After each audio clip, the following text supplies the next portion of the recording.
Now I know this isn't English class, but it is very, very important in a math class as well to read things carefully.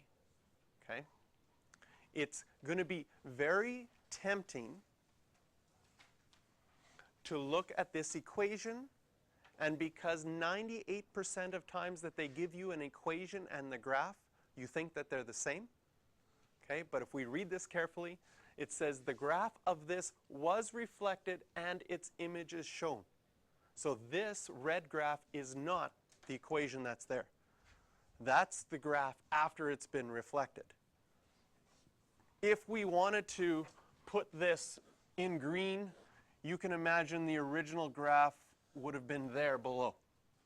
That's what the equation is. It's of the graph below.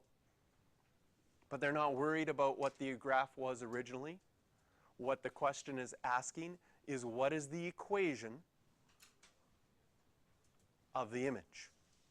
So again, one of the things that we've done in the other examples is when we see one of these keywords reflected in the x-axis, we think about what that means. And if it's reflected in the x-axis, as we can see from the picture, the y values would be changing. And that would look like this with the negative outside of the brackets.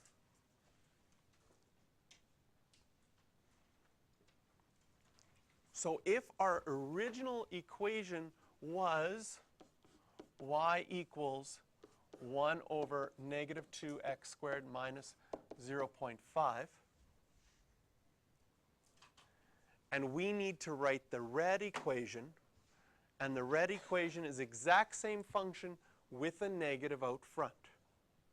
We're not changing what happens to the x, we're just changing what happens to the y.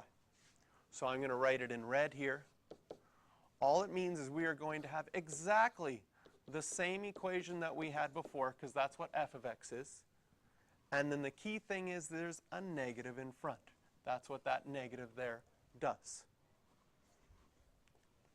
Now you have some choice. Okay? Especially if a question like this was on multiple choice.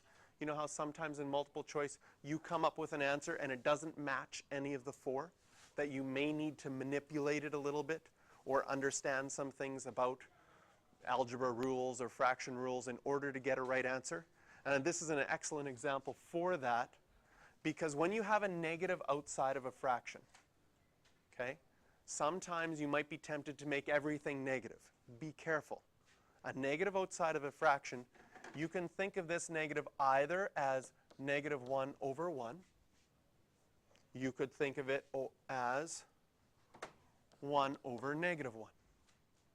That's still a negative. Now, when you multiply fractions, multiplying fractions means multiply the tops or multiply the bottoms. So if I thought the negative was on the bottom, then this would equal 1 over, and distributing that negative, it would become 2x squared plus 0.5. That would be another way you could write the equation. If we thought of the negative on the top, well, when I multiplied that, I would get negative 1 over negative 2x squared minus 0.5.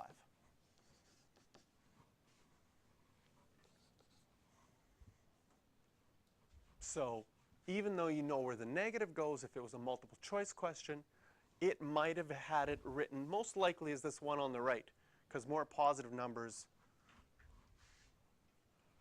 seem a little bit nicer. So that's the last question on here. 7, 8, 9, and 12. Make sure you try 12, because that's one where I want you to practice your English reading and you think about it.